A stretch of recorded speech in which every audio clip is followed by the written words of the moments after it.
del Departamento de Comunicación y Psicología Social y en especial al área de Comunicación Audiovisual y Publicidad de la Universidad de Alicante.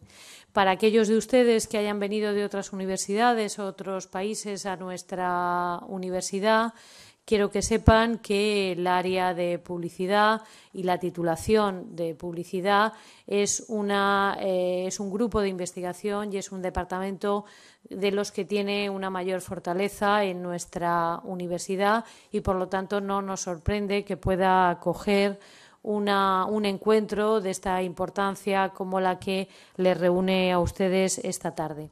Quiero manifestar también mi agradecimiento a todos los ponentes que han aceptado la invitación para estar en nuestra universidad y en especial al doctor Rafael Alberto Pérez, que va a realizar la conferencia inaugural de este congreso.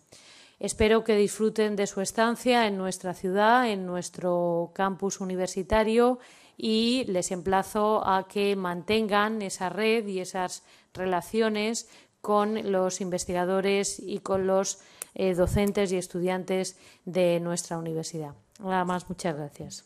Gracias. Doctor Rafael Alberto.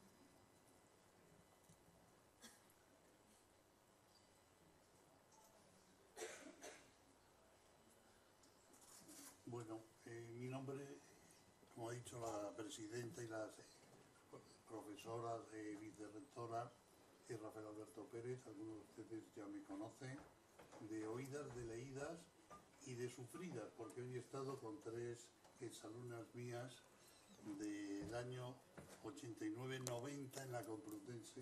Gracias. ¿Se oye? ¿Que me han oído lo de antes? Malamente, me temo, por el micro.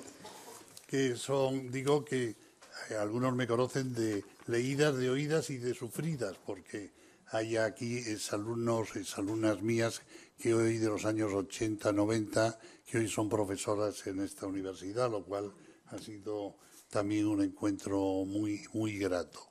Lo primero que quiero hacer es agradecer a las 2 entidades organizadoras, a RELAIB de la persona de su presidenta, la Universidad de Alicante, teniendo muy en cuenta, aparte de la presencia en la mesa de la vicerrectora, también el trabajo de la profesora Victoria Tur en esta organización, que ha sido tan importante, y también a todos ustedes por su presencia y por la que presumo será su paciencia aguantándome durante este ratito que voy a hablar. Ahí hago una pequeña apuesta a futuro, pero la estrategia siempre es una apuesta a futuro, así que nunca está de más empezar por ahí. Pero antes de empezar, quería hacer entrega de un libro que se ha editado por la Universidad Santillana, pero por la Universidad Central de Chile, a la vicerrectora para que esté en la biblioteca. Es una obra polifónica de 30 y tantos autores de 11 países sobre la nueva teoría estratégica, que esté a disposición de ustedes. Muchas gracias. Gracias.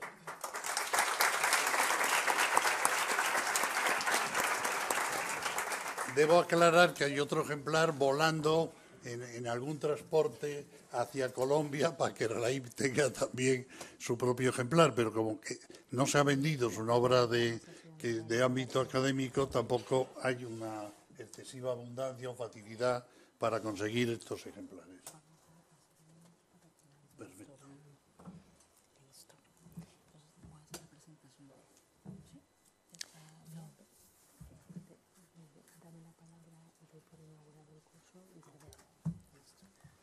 Doctor Amparo. Bien, muchas gracias. En primer lugar, profesor, muchísimas gracias por el libro que, desde luego, tendremos en el estante de honor de nuestra biblioteca. Yo, como he sido invitada para estar aquí en nombre del rector y del equipo de dirección de la Universidad de Alicante, pues con mi agradecimiento a todos ustedes, declaro inaugurado este 5º encuentro de la Red de Investigadores Latinoamericanos en Publicidad, y con ello damos por clausurada la ceremonia de inauguración, y con un breve receso de 1 minuto, que es para levantar la mesa, quedarán ustedes con la presidenta para que haga la presentación de nuestro invitado. Muchas gracias.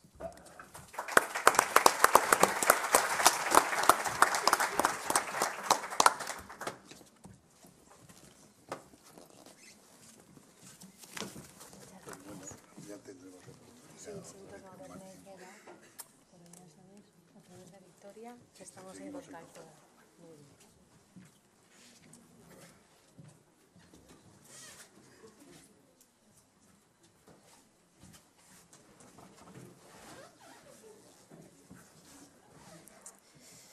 Bueno, entonces.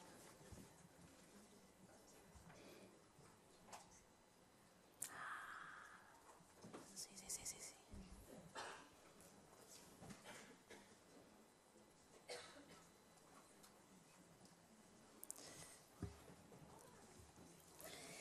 Bueno, el doctor Rafael Alberto Pérez es doctor en Ciencias de la Comunicación de la Universidad Complutense de Madrid, profesor emérito de la Universidad Complutense de Madrid y presidente de honor del Foro Iberoamericano sobre Estrategias de Comunicación FISEC, director de Proyecto Estrategar, consejero del área de estrategia de Blue Room Project, autor de los libros Estrategias de Comunicación 2001, Nueva Teoría Estratégica, el paradigma emergente para la co-construcción y transformación de la realidad, conferencista sobre comunicación y estrategia en más de 40 universidades y en el día de hoy ha sido aprobado por el Comité de Socios Fundadores y Honoríficos de RELAIP como miembro honorífico de nuestra red.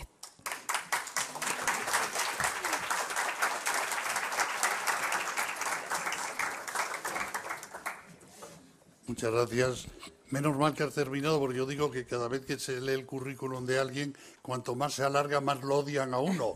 Así que uno desea siempre que sea cortito para que no te odien demasiado. Bien, vamos a ir entrando en materia. El día de hoy tiene para mí, y quiero hacerles como partícipes de ella, una situación, una circunstancia muy peculiar, hay una coincidencia. Hace un 5 de noviembre, tal como hoy, 5 de octubre. pero de 1965, hace 50 años, un jovencito, algún día lo fui, claro, Rafael Alberto Pérez, entraba por la puerta de la agencia Lintas Madrid Grupo Unilever a trabajar por primera vez en una multinacional de comunicación. Y allí me encontré con alguien muy peculiar, con la estrategia. ¿Y por qué me encontré con la estrategia? Pues estamos hablando hoy precisamente que se da un seminario o algunos temas en esta facultad sobre algo que se ha olvidado mucho, y es que en los 60 estamos en una red de investigadores en publicidad y ustedes lo saben, se creó una cosa que se llamaron las filosofías de agencia. La leyenda urbana dice que el presidente Unilever dijo: sé que pierdo la mitad del dinero que invierto en publicidad, pero no sé qué mitad.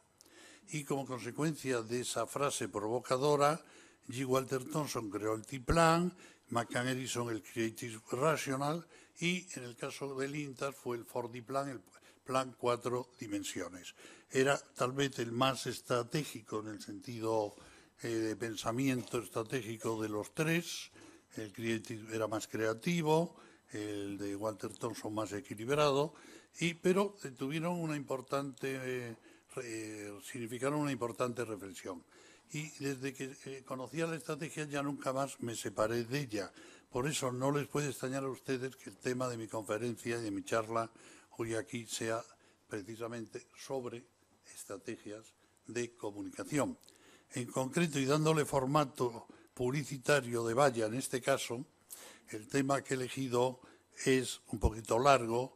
Hoy criticaba que en Latinoamérica los títulos son generalmente largos, pero yo tampoco esta vez no lo hice muy corto. De estrategias de comunicación a estrategias desde la comunicación, el largo viaje de un de a un desde en 7 preguntas. Como no se entiende, pues perfecto, porque se genera un cierto suspense y trataré de irlo aclarando mientras hablo. Y si les parece, sin más, arrancamos. Y arrancamos con una cita que yo tomé de la televisión, pero que me gustó mucho, de una persona que además me gusta citarla porque murió prematuramente y era posible, iba camino a ser el mejor escultor del mundo moderno, uno de ellos. Si alguno pudo ver su exposición en la Modern Tate Gallery, pues fue realmente muy importante y tenía un pensamiento tremendamente avanzado. No leo la cita porque ustedes la leen, pero creo que estas ideas de lo real, de lo camuflado, de lo que está ahí detrás, encierran mucho de lo que quiero hablarles hoy. Y creo que también encierra mucho de la problemática de un investigador. ¿Qué se investiga? ¿Qué parte, qué es real y qué parte de lo real tiene acceso el investigador? Ahí tal vez nos meta ya en un mundo de ideas un poquito inquietantes. Esta es una de sus montajes en la TED, precisamente. Como dije en 7 preguntas, la primera pregunta es, ¿hablamos de lo mismo? Es decir, cuando hablamos de estrategias de comunicación, ¿hablamos de lo mismo?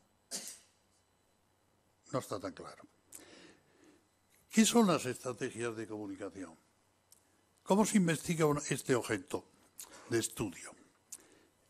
Porque ¿cómo se investiga si no está claro lo que es?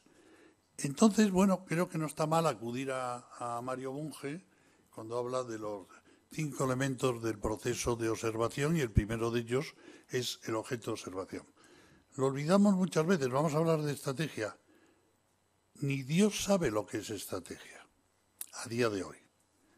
Los investigadores más sólidos en este campo hablan de 36 concepciones distintas de la estrategia en el management.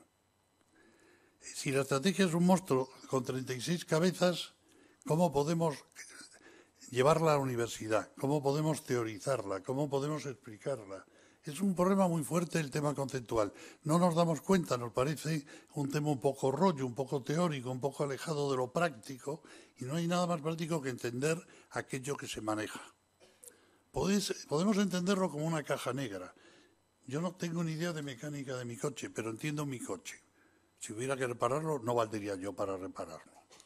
Pero hay quien sí sabe de mecánica y lo podría reparar. Las estrategias, para empezar, de comunicación existen. No son como las migas gallegas, a ver, haylas. Están ahí. Basta encender cualquier pantalla, desde un notebook, una tablet o el televisor. Están en los anuncios. Están en las declaraciones de los políticos. Están en el mundo real, un mundo lleno de problemas, un mundo que tiene que tirar de toda su capacidad. El mundo que estamos viviendo no es nada facilito. Uno piensa siempre con los años que va hacia un mundo mejor y muchas veces te encuentras que aparecen nubarrones bastante fuertes en el escenario. Y realmente necesitamos toda la capacidad estratégica, pero también toda la capacidad de diálogo. Un mundo que se encuentra afortunadamente con la sociedad más dialogante de todos los tiempos. Una sociedad, yo vengo de un tiempo de atrás, donde apenas se podía hablar, donde ciertos autores estaban censurados. Mi primer libro, cuando fue a editarme, censuraron 36 autores. No lo hicieron porque no les dejé. Hice que se pasaran los derechos al Instituto Premio Nacional de Investigación. Estoy hablando de un libro Premio Nacional de Investigación. Y hice que lo editara el Instituto Nacional de Publicidad Íntegro porque no permitía aquello. Entre ellos, censurado Aranguren, Marcuse. Podría seguir, pero a estos niveles venimos de eso. La sociedad es mucho más dialogante, afortunadamente. Parece que hemos comprado el eslogan hippie de los 60, de hace el amor y no la guerra, pero realmente, si miramos ahí fuera, nunca ha dejado de haber guerras. Vivimos en este momento rodeados de guerras. Si han leído la novela 1984 de Orwell, aquellos flash que están constantemente en Euroasia y una guerra, muertos, no sé qué, y ya todo el mundo está insensibilizado, pues parece que nos hemos insensibilizado también ante el horror, porque nos queda lejano o se ha hecho demasiado cotidiano el horror. No es un momento demasiado bonito de la historia. También está ahí en el mundo virtual. Hoy he repetido la columna de la derecha es de hoy, de esta mañana.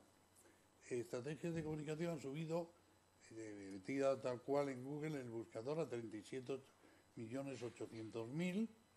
Baja, en cambio, yo diría que los que venimos de la estrategia decimos más estrategias de comunicación, aunque esto no es del todo cierto, pero nos llevaría un poco a otro discurso. Y la gente de la comunicación califica la comunicación de estratégica y se ve que hay un menor uso Y la expresión comunicación estratégica organizacional, aquí hay algún brasileño, me parece, en la sala, se maneja más fluidamente en este momento. Es en Brasil donde más veces la he oído y menos en otros lugares, pero es una buena expresión. A mí me gustó porque es mejor que corporativo, que decíamos antes en España. Organizacional es más amplio y cubre más. Esto es el uso que tenemos en este momento, por lo tanto, podemos decir que es un tópico social. Está ahí en la profesión. Miren, el mejor estudio que se hace en Europa es el European Communication Monitor. Mis amigos latinos tienen dudas de que la calidad del que se ha hecho en Latinoamérica este año sea similar, pero el europeo es francamente bueno, por lo menos. Y por lo tanto, del otro, que no he tenido acceso directo, no quiero opinar. Cuando le preguntaron a los profesionales, que es más que la Unión Europea, son de 43 países y la muestra es de 2.209, ¿cuáles serían los temas que más les iban a preocupar en los próximos años? Era con horizonte 14, es decir, el año pasado. El segundo tema era vincular la estrategia de negocio con la estrategia mejor dicho, la de comunicación con la de negocio. Este es el principal problema. Y cuando le preguntaron cómo se autocalificaban, el 67.6 dice que facilitadores estratégicos, no dice ya instrumentalistas o lo que figura más abajo, apoyadores o supporters de operacionales. Por lo tanto, está ahí. Y en la presentación que hubo el otro día del anuario de la asociación DIRCOM, para los que son de fuera, Asociación de Directivos de la Comunicación Española, DIRCOM, porque hay una revista DIRCOM en Argentina y hay un cierto movimiento que intentó registrar, incluso por chocante que nos pueda parecer, la palabra DIRCOM para apropiársela a unos señores llamados intelectuales, pero bueno, querían tener el registro patente de corso con la expresión. Es la asociación cada vez más estratégica en España y en Latinoamérica. No es igual, y esto es importante, nos lo hacen ver estos autores en un libro de los tres bastante conocido, la presencia es desigual. En las revistas de estrategia el interés por la comunicación es bajo, en las revistas de comunicación el interés por el proceso estratégico es más alto. Por tanto, tenemos un tratamiento desigual, pero está ahí. Y el tema está francamente confuso. Y la cita, y prometo no volver a hacer más citas esta tarde de mi charla, Denis nos viene muy oportuno. No basta usar las mismas palabras, sino tenemos que referirlas al mismo tipo de acontecimientos para que podamos saber sobre qué estamos discutiendo. Yo digo siempre, ¿cuántas tardes de café perdidas discutiendo para llegar a la conclusión que estábamos de acuerdo los que discutíamos? Pero lo malo es que suele ser al revés, no estamos de acuerdo. Bien, parece que cada autor entiende algo distinto. Y vuelvo a lo de la primera pregunta, ¿cómo investigar algo que no está claro? En mis investigaciones, antes de eso, esto es más duro todavía. Estos autores, entre ellos está Henry Midberg, de la McGill University de Canadá, que consideran que el déficit, ya dan por hecho que hay un déficit de pensamiento estratégico, se debe a que no tenemos claros los conceptos. Por lo tanto, el tema sería para ellos bastante grave. Para mí lo es también. En mis investigaciones personales, asústense, he encontrado 7 concepciones distintas de lo que es comunicación estratégica o estrategias de comunicación.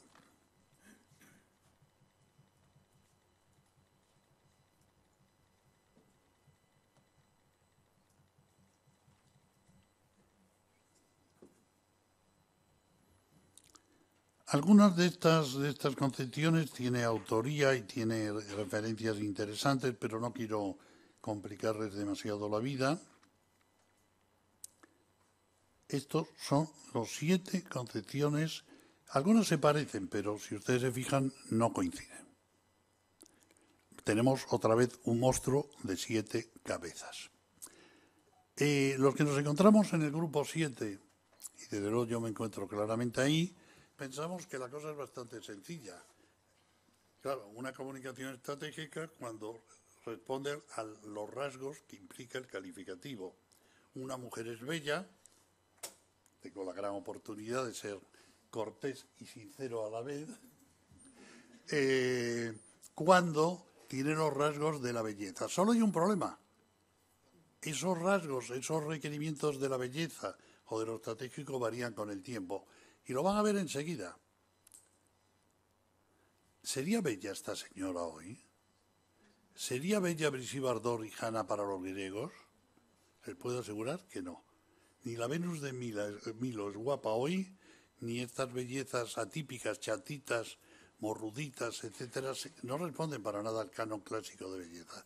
Por tanto, incluso diciendo que bello es lo que tiene los calificativos de la belleza y estratégico lo que responde, habría que cuestionar o plantearse cuáles son esos requerimientos o esos qué aporta el calificativo, qué rasgos realmente aporta, porque podía haber matices, pero ya estaríamos un poquito más centrados.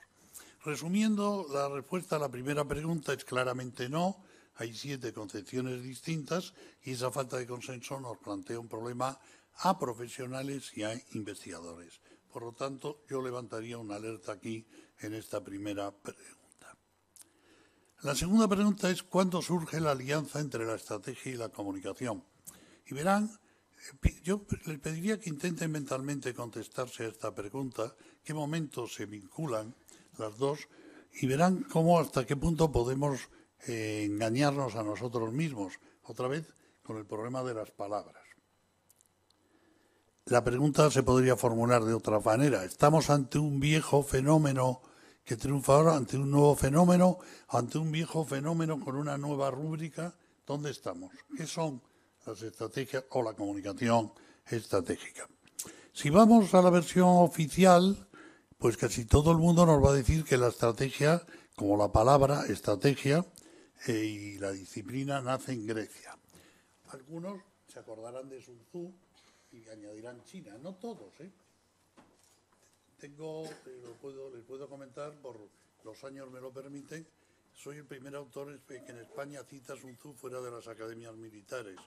Y no fue mérito mío. El libro que estamos viendo hoy de estrategias de publicidad que se impartió en la Complutense y en otras facultades, había un equipo de alumnos que hicieron investigación y se encontraron con Sun Tzu en las academias militares. No había ninguna referencia, digamos, civil a Sun Tzu fuera de los comentarios que podía haber en este ámbito. Pero fíjense ustedes, la primera vez en la historia que yo haya podido documentar, y si ustedes tienen alguna documentación anterior, pues me la cuentan en la próxima conferencia, no digo esto, sino lo que ustedes me pasen, es del año 23. Y en el año 23 Hawking, en Publicidad Científica, ¿qué es lo que hace? Titular un capítulo estrategia. Y cuando la refiere a, que era publicidad, el texto de Hawking, no comunicación abierta en concepto más amplio, sino publicidad, él mismo se asusta y dice, pero es como la estrategia, pero como sin muertos, sin heridos. Él mismo le preocupa la fuerza, el peso militar, la connotación que tiene todavía la palabra estrategia cuando él la utiliza. Y solo la conexiona en 2 párrafos de ese capítulo. El libro se puede bajar de internet, es de libre descarga, por lo tanto, si alguien tiene interés lo puede comprobar.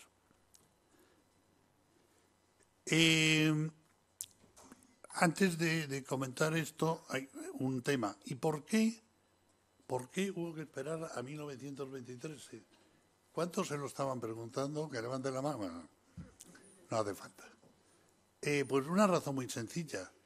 Porque hablar de estrategia fuera del ámbito militar no tenía sentido. Estrategia significaba liderar un ejército, literalmente liderar un estrato, porque entonces era la fiel infantería, iban en capas. Se usaba la palabra estrato, es un compuesto de aje y estrato, que era la capa, el mismo término que hoy usamos en sociología o en geología, pero no en el sentido en que estamos hablando. El líder de los estratos era el general, por lo tanto el estrategos era el general y no tenía sentido. ¿Cómo alguien podía...? Yo tengo una traducción del Gorgias de Platón en que habla de la estrategia, que a Platón no le gustaba la estrategia de los sofistas. Es una licencia del traductor. Platón jamás pudo usar la palabra en griego, en aquel tiempo estrategia, aplicado al discurso. En todo caso, era la retórica, lo que se podía decir, que tenía el sentido que hoy podría tener una estrategia de comunicación. Que, por cierto, la retórica, otra cosa que no se cuenta, no se escribió para comunicarse mejor, sino se escribió, Coras de Siracusa la escribió y la dictó, quedan fragmentos solo de sus textos, para que se defendieran. Había habido un tirano, se había apropiado de las tierras de la gente, de los campesinos, y cuando matan al tirano, colectivamente, había que reivindicar las tierras, y la gente no sabía. Y dice, la verdad que no es probada no vale judicialmente, no es verdad judicial. Y entonces les dice, mejor hacéis una introducción, después esto, y les va explicando cómo esos campesinos tenían que comunicarse. Es decir, que no nace, como hoy podemos pensar, como un instrumento de persuasión, sino de convicción jurídica, de prueba jurídica. La historia nos va deformando un poquito estas historias. Lo cierto, y es chocante hoy que estamos hablando de estrategias de comunicación con una facilidad tremenda, que 60 años después de Hawkins no había apenas literatura. Cuesta encontrar 30 títulos. Yo aquí he citado 17, y para ello 2 son míos. Lo cual no deja de tener su aquel. No ha habido literatura. Cuando yo decía a un editor, voy a hablar de estrategias de qué, de comunicación. ¿Eso qué es? No había literatura. A lo mejor es bueno, me decían, porque no sé. Si yo no sé lo que es, a lo mejor conviene tener algún libro de esos, a ver si a alguien le interesa, ¿no? Algunos eran buenos, evidentemente, pero en los 80 ya empezamos a encontrar unos movimientos interesantes. En primer lugar, el management. No olvidemos la ciencia de la dirección, la ciencia directiva, que era operacional hasta ese momento, se vuelve estratégica con este libro de Igor Ansov. Por primera vez el management estratégico. Nunca abandonaría el calificativo. El management hoy es estratégico. El marketing se vuelve estratégico en América con Kotler. No sé cuántos aquí han estudiado el Kotler. Pues se han sacado músculo en el brazo derecho o en la espalda si lo llevaba en la mochila porque pesaba el suyo. Los míos son tochos de 700 páginas, pero el Kotler tenía 1000 y pico, ¿no? Pesaba lo suyo el librito de Kotler. Y Jean-Jacques Lambert en Lovaina la Vieja, en la Universidad de Lovaina la Vieja, publica también Marketing Estratégico, un librito realmente muy fresquito, más pequeñito y muy amable. Daniel Schaeson, el argentino, publica su libro de comunicación estratégica, es el primero que se enfrenta con un concepto de los que antes cité, que es considerarlo la comunicación que es a medio-largo plazo y que por lo tanto es directiva y no estática, es la diferencia del estático versus largo plazo. Aguadero lo aplica a las relaciones públicas. Y en el 2001 se reorienta desde la comunicación por un tal Rafael Alberto Pérez que le da la vuelta al catetín. ¿Qué quiere? ¿Que use este en vez de este o los dos? Para cuando se gire estoy a para que estén los dos. Claro. No se pierda ni una palabra. Ya está. Muchas gracias. Bien, y en la revista argentina DIRCOM publiqué en 2011, el año en que la comunicación se volvió estratégica, porque este año hubo muchas cosas, pero podía haber publicado 2006 o 2007, quiero decir, en la última decena cualquiera de los años hubiera sido válido, porque ha habido una gran efervescencia, sobre todo de eventos, de acontecimientos. Este es en Cali, en concreto, el de la izquierda es en Puebla, no paró. La respuesta a la segunda pregunta es clara. Surge en 1923, tiene un demarraje en los 80 y tiene un momento de apogeo ahora. El futuro ya veremos, ya se verá. Hay algún comentario aquí que es importante. El hecho de pensar que la estrategia nació en Grecia es falso. Y lo abordaré al final de mi charla. La estrategia no tiene 500 años, 2.500 años. Tiene 3.800 millones de años. una afirmación tan fuerte necesita ser demostrada. Trataré de demostrarlo después. Aunque, claro, siempre tendré la corta de decir yo no estaba allí, pero trataré de demostrarlo. Y creo que lo verán fácilmente. Aquí hay otra alerta por ese motivo. La tercera pregunta.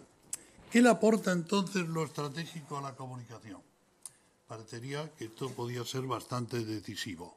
Y realmente vemos que si aplicamos los conceptos al uso, no hay que complicarlo mucho, pues le aporta muchas cosas.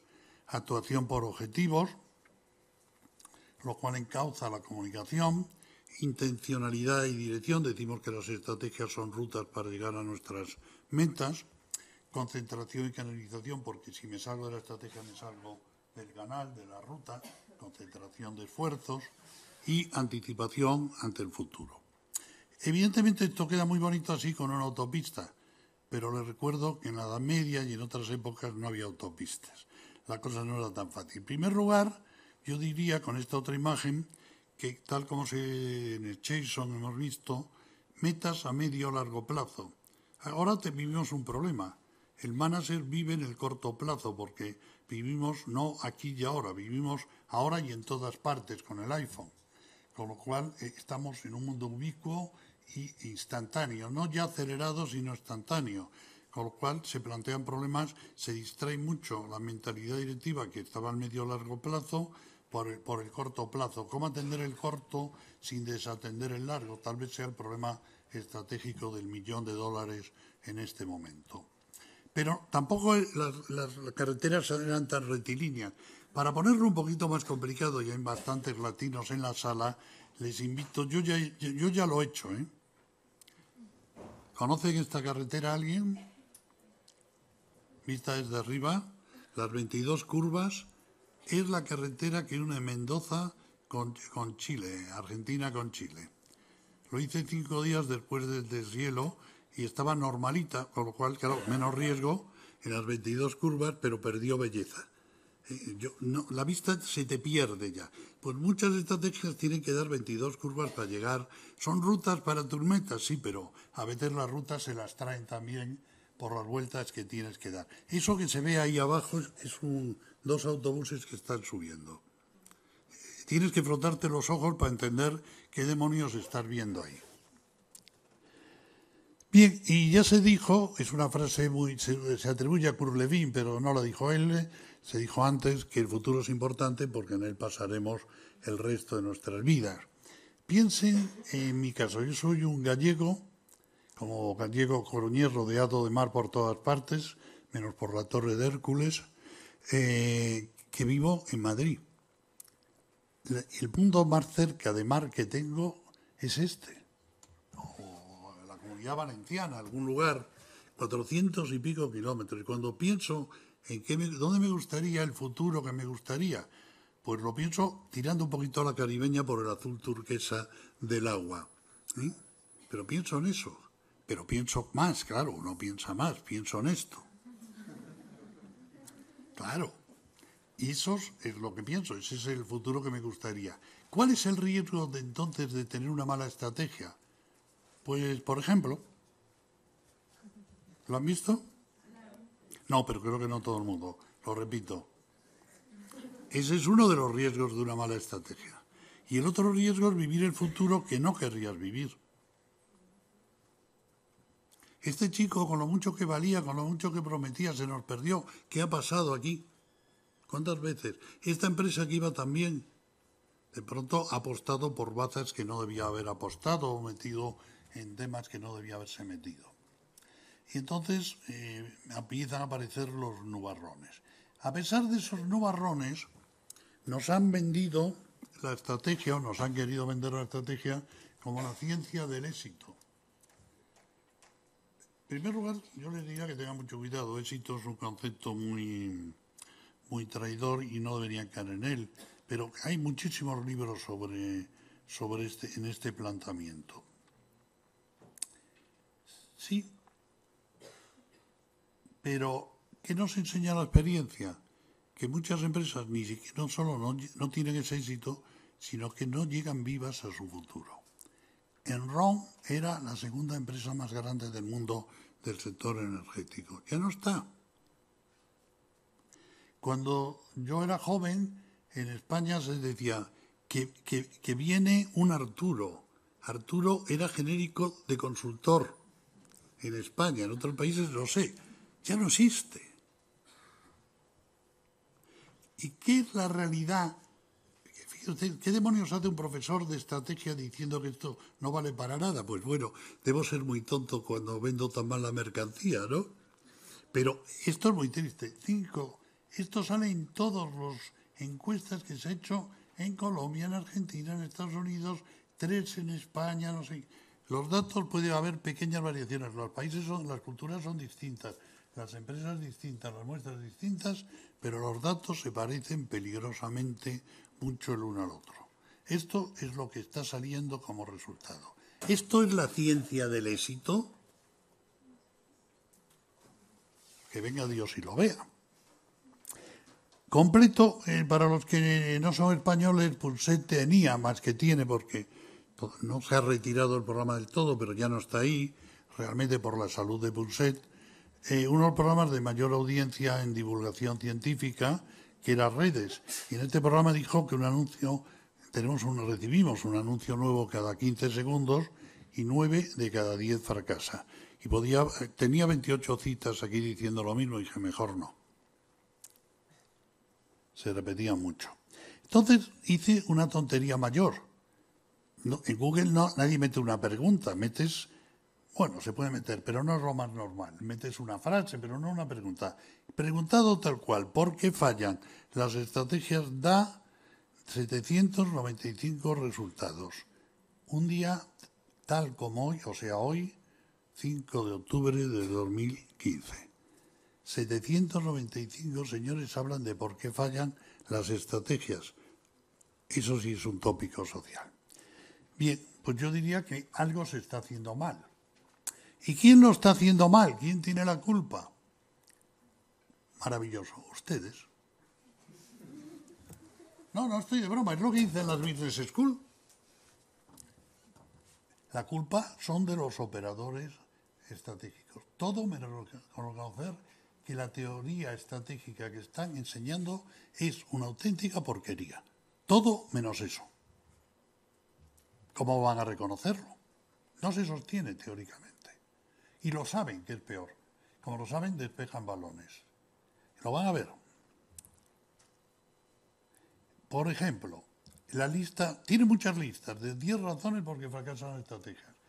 Todas las que encontrarán en Internet es por culpa del operador, nunca del cartógrafo. Nunca el Papa es malo, el malo es el que conduce, el que se mueve. Aquí tienen las 10 de Forbes Online, que tienen abajo el link. No digo que lo copien, digo que ahí está. Y todas por culpa de los operadores. Menos mal que hay un señor que considera el mejor estratega del mundo, que es Gary Hamel, que recordó Gary Hamel algo que me pareció muy interesante. Es un viejo estudio en el que él había participado, ya estaba olvidado. Es, me parece, del 96 y lo resucitó para decir, ojo, preguntados los CEOs americanos, a una muestra de 550 CEOs americanos, dijeron que los que triunfaban eran los newcomers, los recién llegados. ¿Y por qué triunfaban? Bueno, los que sacaban más ventaja del cambio, porque cambiaban las reglas del juego. Si triunfan los que cambian las reglas del juego, que las viejas no valen. Así de claro. Tan sencillo como eso. Necesitamos una nueva cartografía. Y voy a poner 2 ejemplos para dramatizar lo que estoy diciendo. Uno dramatiza en exceso porque lo convierte no en drama sino en tragedia. Le pasó a un pobre vendedor top manta. Top manta llamamos a los vendedores ambulantes, generalmente sin papeles en España, senegalés, que el tontón, el GPS del coche, le dijo que torciera para la derecha, después para la izquierda, y las señales lo decían también, y acabó en el agua muriéndose en el embalse de La Serena, en Extremadura, y lo tuvieron que sacar con una grúa, él muerto, y el compañero se salvó, estaba vivo. Es un hecho cierto, publicado en el diario 16. Y al mismo tiempo tenemos, yo lo recuerdo de haberlo visto, entonces no sabía en la televisión, porque en España no teníamos noticiarios con documentales deportivos en la televisión, pero sí había curiosamente sesiones de cine con documentales. Y yo la primera vez que vi, ¿alguien se acuerda de esto? No habían nacido, pero podían ver en los documentales. Estoy hablando de un señor llamado Dick Fosbury, que fue el primero en la Olimpiada de México del 86 que saltó al revés que todos, saltó hacia atrás, de espalda, y ganó.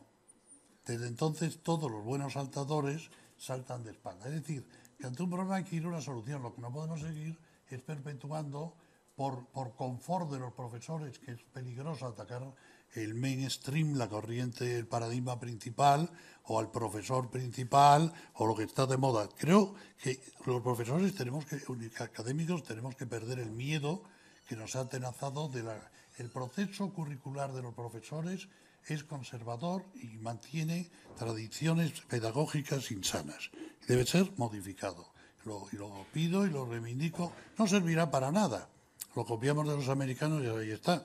Pero por lo menos me doy el gusto de pedirlo. Es algo que me doy a mí mismo, pero que está haciendo bastante falta, creo. La cuarta pregunta, ¿qué es lo que habría que cambiar? Bueno, ya hay muchas críticas de atrás. Tal vez una de ellas importante es Schelling. Schelling es el autor de la estrategia del conflicto. Estamos hablando de uno de los grandes de Georgetown, en la universidad en la ciudad de Washington, que dijo que como solo se tiene en cuenta la conducta racional, pues estamos limitando la visión de la estrategia. Pero realmente el que disparó más fuerte primero fue Miroski. Y Miroski, en su famoso libro Más calor que luz, lo que dijo es que el management se había quedado anclado en la física del 17. De esto se podría hablar muchísimo. La crítica más dura que se puede hacer al management se está haciendo es que sigue todavía en causalidad lineal y no ha metido la teoría del caos, ni fractales, ni nada que tenga que ver con posibles, ni las emergencias, ni la complejidad, ni. Bueno, pero Deleuze se quedó en la física del 17. Pero el año que eclosionó todo el sistema y realmente a partir de aquí nace otra visión de la estrategia, es 3 trabajos en el mismo año, en el 94. Para empezar está el de Prahalat y Gary Hamel, Estrategia como campo de estudio, por qué la búsqueda de un nuevo paradigma. Después está el libro de Ormeró, La muerte de la economía, y el de Henry Midler. Esto es un aviso a todos los latinoamericanos. Seguís empeñados en hablar de planificación estratégica, y eso es una aberración. A menos que queréis decir planificación a largo plazo, en ese caso, vale, porque se está cambiando lo sustantivo por lo adjetivo y se está confundiendo dos cosas que no tienen nada que ver. Se hacen estrategias y después se planifican, punto. La planificación estratégica empezó el gobierno ruso en la época stalinista, y cuando el tren no llegaba a su destino porque se rompió la rueda no se servía al tren hasta pasados 2 meses, que era el tiempo en que tenía que romperse. Porque vamos a llevar una rueda 2 meses antes de la fecha en que debe romperse. No tomabas cerveza en el Hotel Nacional porque suponía que las de cerveza llegaban a fin de mes, pero no llegaba. Y todo funcionaba así. Y un ruso, precisamente, aunque muy talentoso, que estuvimos hablando antes de él, en la Universidad de Harvard, él lleva la idea de planificación estratégica, que se vende muy fácil, y esa escuela está denostada. Yo creo que los americanos han vendido a Latinoamérica todos los libros que ya no son capaces de vender en Estados Unidos. Por favor, olvidaros de esa expresión. O si lo usáis, decir a la persona que estáis hablando qué demonios queréis decir por eso. Porque no cabe una planificación estratégica, pero sí cabe una estrategia planificada. Yo lo dejo ahí porque en todos los países, me he recorrido toda Latinoamérica, menos el sur y el norte, menos el centro, realmente en todos me he encontrado el problema de la planificación. Voy a hacer una planificación. No, mire, la planificación la hace mi ayudante. La estrategia la tiene que hacer un senior. El chiquito recién contratado planifica. Es dar prioridades de tiempo y de valor.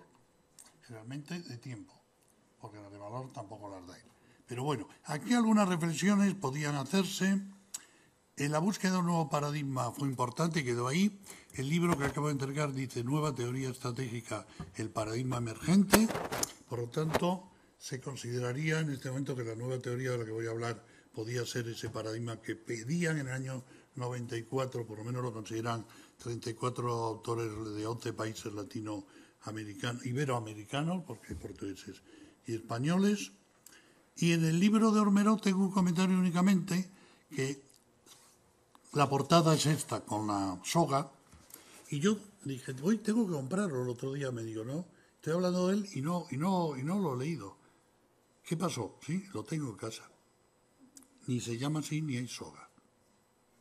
La economía del siglo XXI, o algo así es el título. Es decir, les da tanto rechazo que puede haber autores que critiquen ciertas cosas que disfrazan la crítica del título para que quede mucho más tamizada. Llegamos a una manipulación de la crítica realmente vergonzante.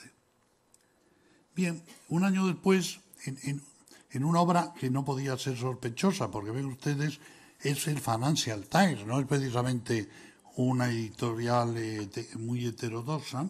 En su guía del Financial Times, Richard Koch dice, el párrafo es muy largo y muy rico, seleccioné esto. Nunca como ahora este tema ha sido tan frustrante y confuso tanto para el profesional como para el estudiante. Un mayor conocimiento no significa una mayor claridad ni utilidad. Y estos, digamos, desde el 94 hasta aquí, se han ido acuñando 7 frentes de crítica al paradigma, a la desorientación, a la debilidad teórica, al elitismo, a los modelos, a la rigidez de la planificación estratégica, a la falta de ética, etcétera. Y hay un problema adicional que tiene que ver con la debilidad teórica, que lo comenté antes. Los estudios bibliométricos que se están haciendo hablan de 36 concepciones distintas. Esto es un estudio de 2 profesores cubanos, pero que no se les conoce, yo voy por Cuba mucho, no se les conoce, están ahora impartiendo en Chile. Entonces, los trabajos se pueden encontrar muchos de los dos, este en concreto se puede encontrar en Internet también, si lo quieren encontrar. Buscando encontraron 36 concepciones distintas de estrategia. Entonces, ¿cuál es el primer principio del método científico? Estudiar un objeto de estudio. Pero para estudiar un objeto tienes que tener definido tu objeto de estudio, si no, casi es un prerequisito, es un prerequisito del primer requisito, podríamos jugando un poco con las palabras. La respuesta a la cuarta pregunta, para no alargarme demasiado, perdón. ¿Qué es lo que había que cambiar? Demasiadas cosas, demasiado importantes. Por lo tanto, hay bastante donde meter la mano a la herencia estratégica que estamos recibiendo sin ningún pudor, que se repite y se repite y se repite. La quinta pregunta, ¿qué nuevas líneas de investigación se abren? Bueno, ha habido el movimiento, yo lo sintetizo en estas imágenes, pues lo de siempre, hay un grupo de profesores que se enroca en la ortodoxia. La economía es muy buena para explicar muchas cosas, ¿por qué no lo es esto? Y siguen enrocados en la economía. Bien, si piensan que la economía es una disciplina que estudia intercambios en la escasez, está claro, y económicos, si quieren decirlo así también, que dónde deja espacio para las emociones, dónde deja espacio para lo cualitativo, dónde deja espacio para lo no medible, pero que existe, dónde deja... queda fuera.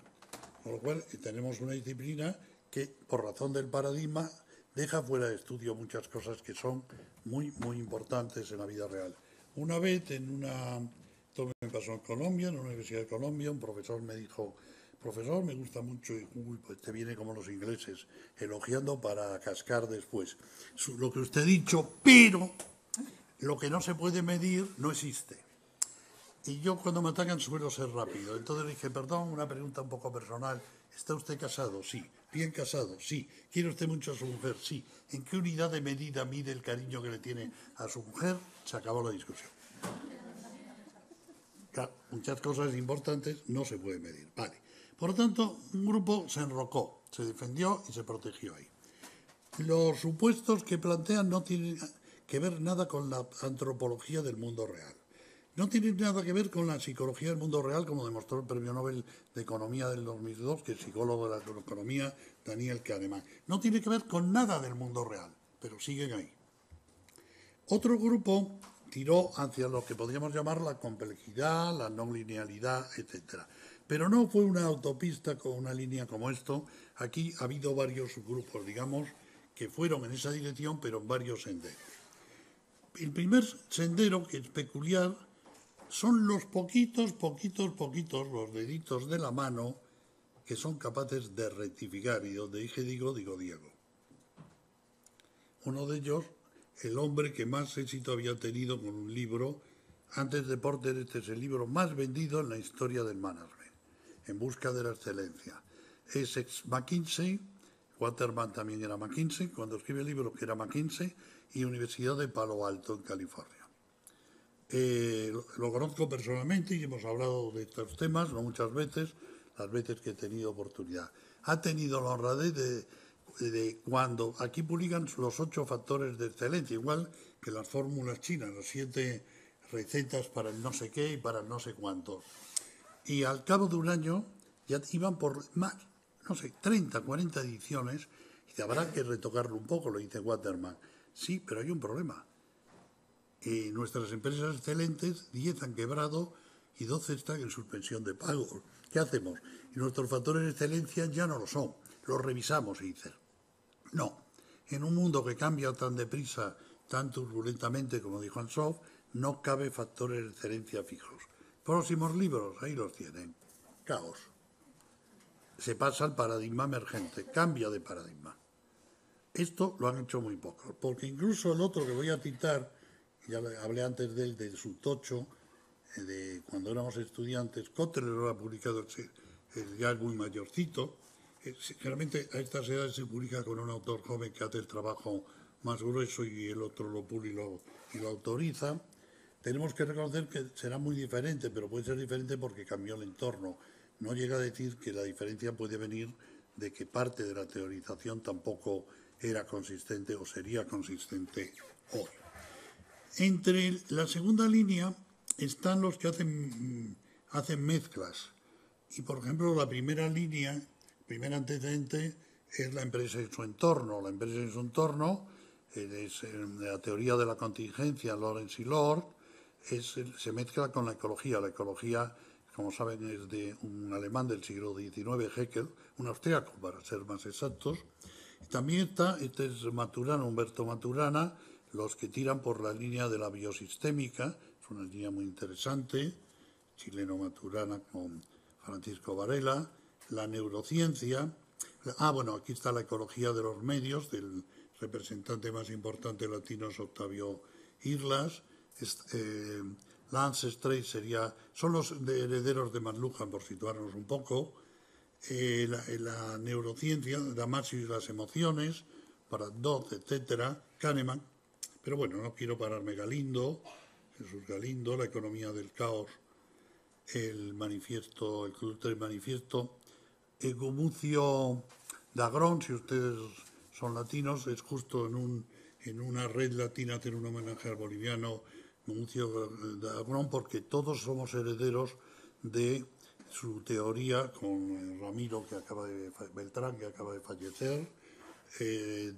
precisamente de la comunicación participativa para el desarrollo, pero nadie cita a Gumucio y muy poquitos, alguno a Ramiro Beltrán, pero muy poquito. Es director de cine también, es un hombre muy polifacético. Y después llega aquellos que abrieron el camino directamente, sin más. Ya estamos hablando de una transdisciplinaridad, muchas veces de 2, cortita, a veces de 3, y la transdisciplinaridad. Mogan dice que la complejidad es a la transdisciplinaridad, lo que la disciplinaridad es a la complejidad, y evidentemente es el método que a lo mejor nos permite llegar al pensamiento complejo.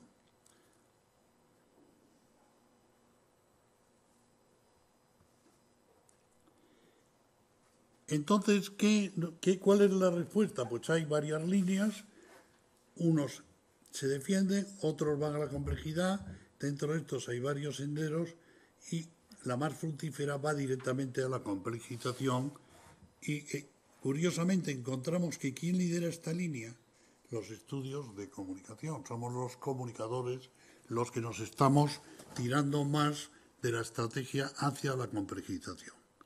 Tenía 20 y tantas citas también aquí que les ahorro para no fatigarles en exceso. Son 7 preguntas, estamos llegando ya un poquito al final. ¿Qué puede hacer la comunicación por la estrategia? Esta es la pregunta del millón. La estrategia por la comunicación, claro, la comunicación por la estrategia. Bueno, la cuestión es que pensamos siempre de la estrategia a la comunicación y lo que pido es un cambio de mirada y verlo al revés. ¿Qué puede hacer la comunicación?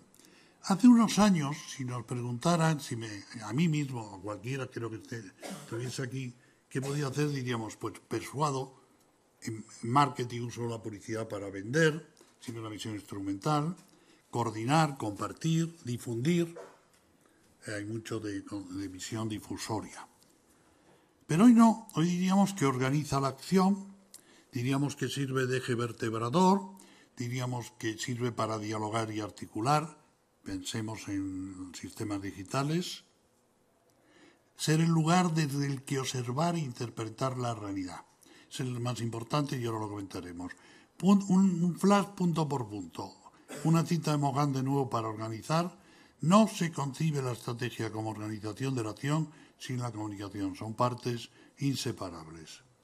En cuanto al eje vertebrador, muy cerquita de nosotros, Isabel de Salas, del CEO de Cardenal Herrera de Valencia, la comunicación como espacio de encuentro y de transformación, la comunicación como eje vertebrador de la estrategia por un hombre relacional en un entorno complejo. Respecto a dialogar, ha cambiado la función del comunicador. Hoy, sobre todo con lo digital, es un interlocutor, ya no es un persuasor, ya no importa, ya no intenta hacer retórica, tiene que escuchar y dialogar. Dos pequeños apuntes más. Me parece que la frase no tiene desperdicio. Se la oí directamente en la conferencia que dio en Madrid en el 2012. Hace 10 años una marca era el resultado de lo que uno decía. Ahora es el resultado de las conversaciones de la gente.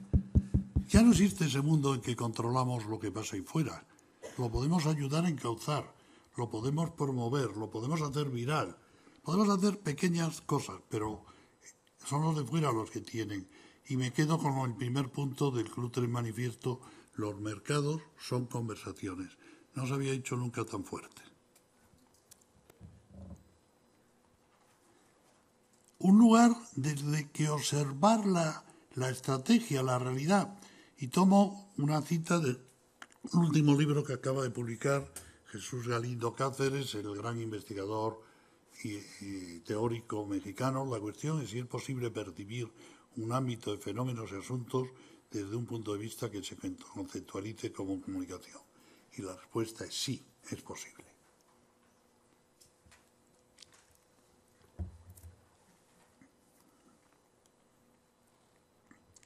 Bien, estamos tan acostumbrados a que primero se haga una estrategia y después se comunique, vete y véndela, que nos cuesta entenderlo al revés. Pero tiene un precedente que...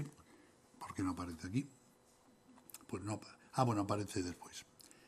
No lo solemos ver desde el lado inverso, no. Primero la práctica y después lo teórico. Me faltaba una imagen que vendrá después. Esto es un invento que he hecho para mis estudiantes, entonces necesito que todos ustedes se sientan un poquito más juveniles y no me tomen literalmente. Durante mucho tiempo, este bicho, este mamut enorme, ¿qué era para el hombre primitivo? Peligro. Y si peligro, estrategia de huida. Pero un día aquel hombre primitivo se tomó, dependiendo del país, digo una bebida distinta. Aquí que digo cachaza. Una cachaza primitiva, no 1, 2, 3 botellas. Y no vio doble, vio triple.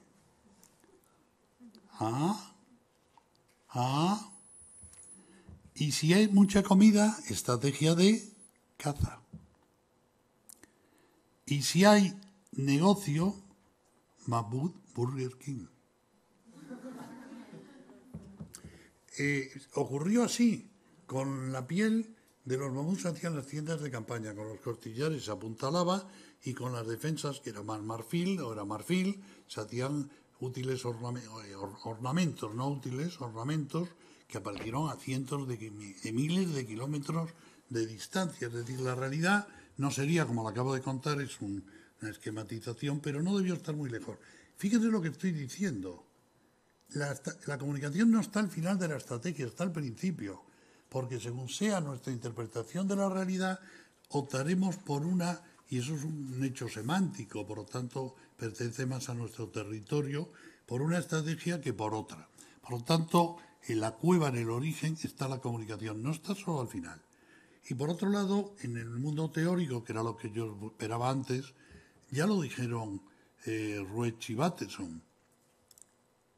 Un día dije, esta es una idea mía, y dije, me levanté por la noche y dije, no es mía, es de estos señoritos. Me fui tengo una guardilla donde tengo mi biblioteca, busqué el libro, y dije, si cambio psiquiatría por estrategia, ya lo tengo escrito, lo había escrito ya.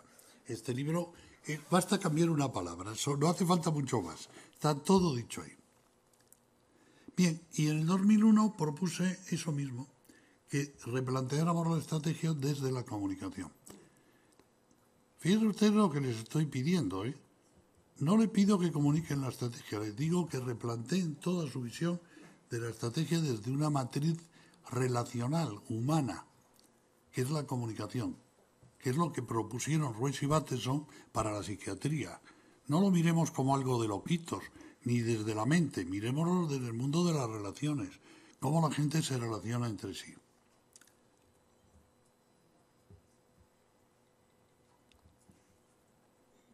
Y la respuesta a la sexta pregunta, y entramos en la última, ¿qué puede hacer la comunicación por la estrategia? Ayudar a organizar, servir de eje vertebrador, dialogar, articular, interpretar, pero sobre todo ser el espacio desde que estudiar y refundar la disciplina estratégica.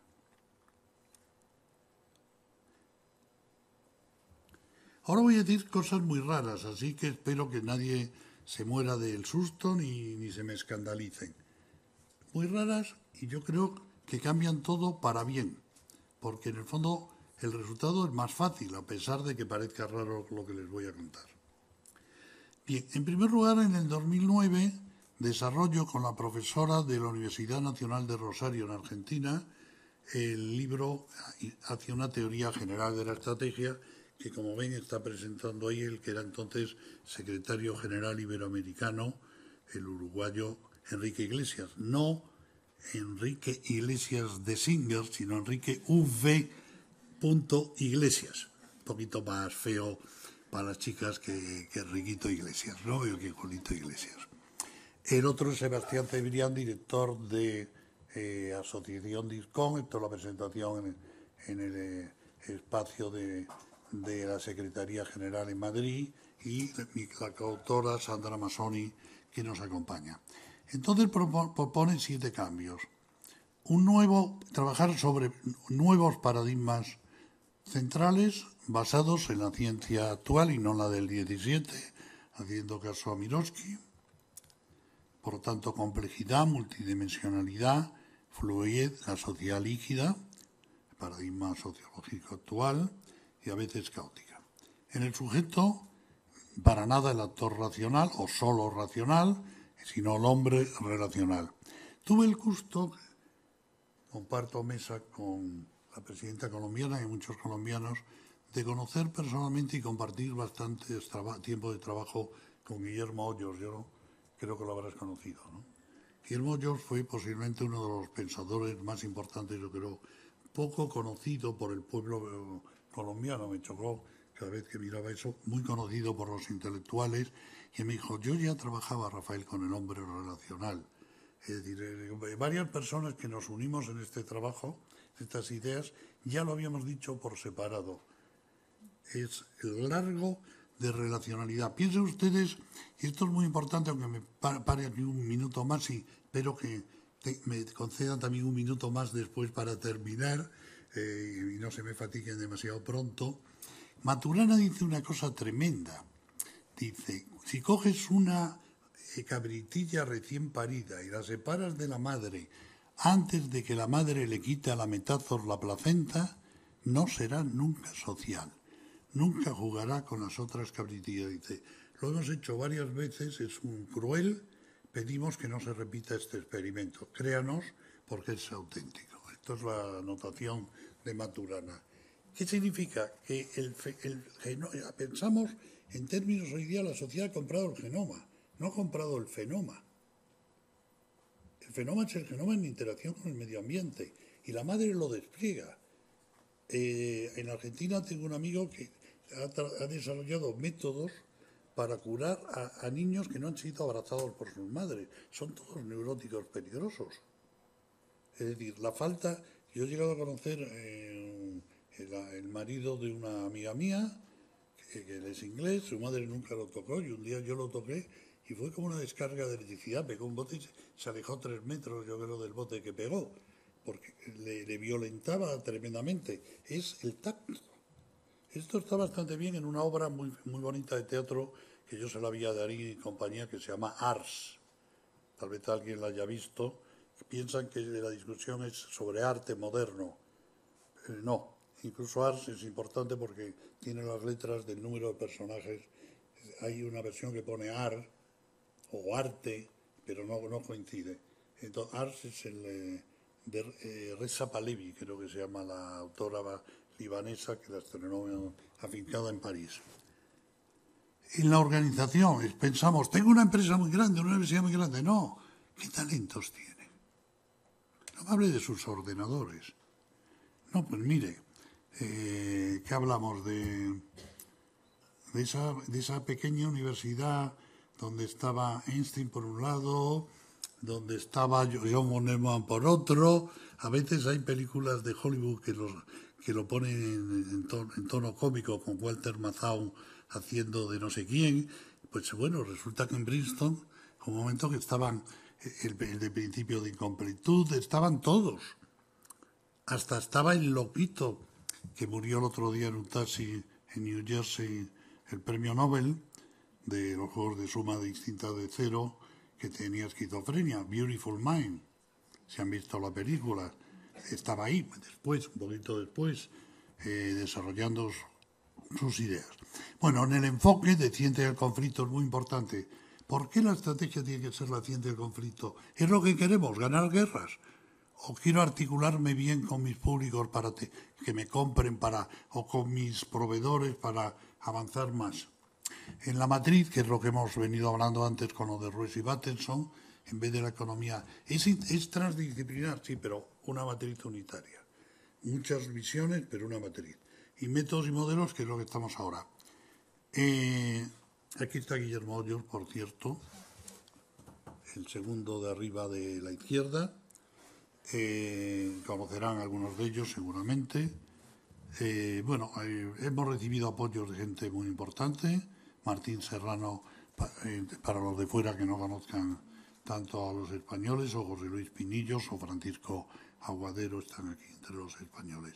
Llevamos 11 encuentros internacionales y el próximo están invitados, será en noviembre, inauguramos el auditorio de la Sergio Arboleda en Bogotá. Será el próximo encuentro. Hemos tenido el lujo de contar con la presencia en 2 encuentros que ahí está inaugurando en Málaga, también estuvo en Cartagena de Indias de Edgar Mogán, y se acaba de crear el CINTE que dirige en este momento Octavio Islas, que aquí está con Carlos Bonilla y Dátil Chagoya.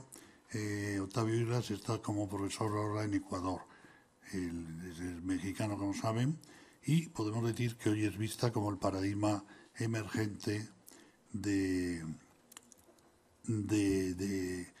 da respuesta a aquella pregunta de ¿para qué necesitamos un nuevo paradigma del año 94 de Hamel y el ya fallecido Prahalat? Esto lo dicen 34 autores latinos. Yo lo coordino, pero no lo digo. Hubiera preferido no coordinar el libro porque quedaba más limpia esa afirmación. Mi presencia como coordinador la contamina un poco, porque parece que los coordinadores podemos tener una cierta influencia. Pero con esto, y este es el punto de inflexión, se resolvían varios temas, pero quedaba uno. El paradigma ya estaba resuelto, el sujeto estaba resuelto, bastantes temas. Pero, ¿qué pasaba con la debilidad teórica? Recuerdan, se debía a que tenemos 36 conceptos distintos de estrategia, que no tenemos ni idea de lo que es estrategia. ¿Y qué es estrategia? Esa es la pregunta del millón. Y ahí solo dije lo que yo llamo la segunda fase de la nueva teoría estratégica, que va del año 10, después de publicado el libro con Sandra Massoni, hasta hoy. Y realmente esta fase la acabé en el 13, lo presenté en el Congreso Panamericano de Confiar en Montevideo, y después lo presenté en la UNAM en México y también en la Asociación de Comunicadores de La Habana, de Cuba, que es la actual presidenta de Confiar, es cubana, y también lo he presentado en la Universidad de Guerrero en México. Bien, lo que voy a decir ahora no lo tengo escrito y es bastante rompedor. Yo creo que es muy importante para este cambio. La estrategia no es algo económico, no es algo militar, es un fenómeno biológico. Esta línea de pensamiento, si quieren buscarle antecedentes, podemos encontrarlo en una biosistémica de Maturana, podría haber un fuerte parentesco. Pero no lo digo yo. ¿Quién lo dice? Las ciencias de la vida. Campo 24 de la UNESCO. ¿Y qué son las estrategias para las ciencias de la vida? Las respuestas homeostáticas, es decir, en busca del equilibrio que dan los seres vivos a los cambios del entorno. Si esto es así, la estrategia es un sistema como el inmunológico, pero no para los peligros de dentro, sino los de fuera o las oportunidades de fuera. Cuando vemos que algo entra en nuestro campo de percepción, puede ser algo que podemos cazar para comer, puede ser una pareja, yo diría una hembra, pero me llamarían machistas, digamos pareja, para que lo podamos elegir de cualquiera de los ángulos de mira, o puede ser un león, oigo crack y digo peligro, me tengo que escapar. Esta es la estrategia más difícil, esto es coevolución. Siempre me fascina esta imagen, lo comentaba esta mañana. Fíjense ustedes lo que es ser una pobre flor. Tú tienes tu pareja allá en el quinto infierno, a 300 metros, pero no puedes ir a hacer el amor allí. Necesitas que venga un colibrí, una abejita, algo un poco peleón y incordiante a chuparte, algo que le apetece, por lo tanto tienes que ofrecerle un color atractivo, sobre todo por la noche en infrarrojos, y tienes que ofrecerle un licor que le sea apetecible. No puedes evolucionar, la flor no puede evolucionar sola, sino de acuerdo con los ribadores, con los insectos polinizadores, para que vaya a llevar tu semen, entrecomillado, a aquella flor que está allí a 300 metros. Fíjense que lo tienen complicado. Los humanos nos quejamos a veces, pero no deberíamos quejarnos. Lo nuestro es más fácil en cualquier caso, por muchas calabazas que nos puedan dar. La vida es relación para las ciencias de la vida. El ser humano relacional. Volvemos a la misma idea. Mientras el universo se expande, son transformaciones. Hay primero dos elementos, el helio y el hidrógeno, hasta los 180 de la tabla periódica de ahora. Se forman estrellas, se hunden esas estrellas. Llega a haber 3 generaciones de estrellas que van creando materiales nuevos de la tabla periódica, que no lo sabía. Transformación, pero no hay estrategia. No hay una mente, no hay una voluntad, no hay una intencionalidad. Pero con la vida aparece autonomía. Resulta que el otro bichito a lo mejor no quiere lo mismo que yo.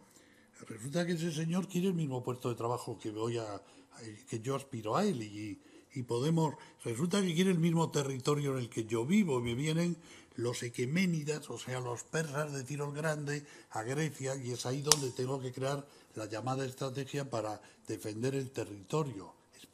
Es una defensa espacial, para que no me invadan. Entonces, vivimos en ese mundo, unas veces favorable y otras no. Por lo tanto, todos los seres vivos, desde la célula más chiquitina, la ameba más insignificante, lo que ustedes quieran, hacemos estrategias. La vida trae consigo un sistema de protección de la vida, porque para sirve todo ese sistema para la supervivencia. La vida trae su seguro de vida con este sistema. Fíjese que esto es importante. Entonces había un problema. ¿Cómo sistematizar? ¿Cómo llegar a un discurso coherente cuando vemos cualquiera de las documentales de National Geographic? Y el león tiene sus estrategias, las hormigas las suyas, los pájaros carpinteros, a saber, las pegas de mi jardín hacen cosas rarísimas para desorientarme y que no sepa dónde tienen el nido, ¿no? Bueno, pues resulta que ese sistema solo hace 3 operaciones. Yo decía, y lo comentábamos en el almuerzo, y tú me lo recordabas, la estrategia es una capacidad. No, yo creía eso.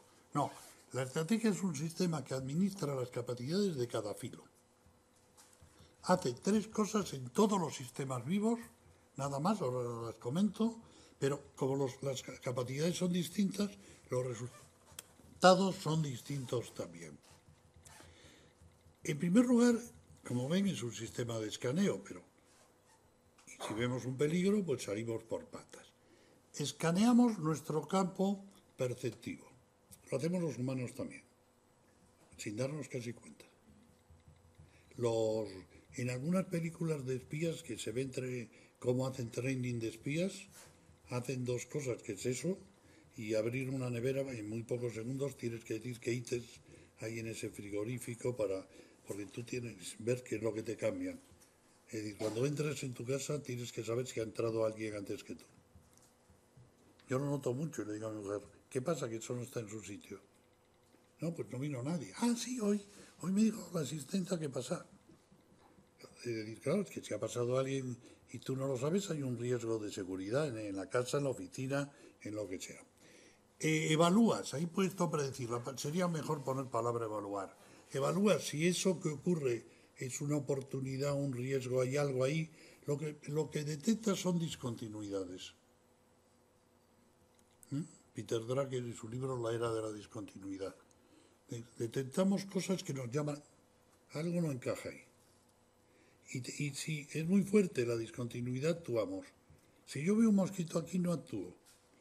Pero el otro día que estaba en el estado de Guerrero, en Chilpancingo, donde en la universidad contigua a la ciudad donde secuestraron a los 43 normalistas, claramente tenía dos guardaespaldas conmigo, armados.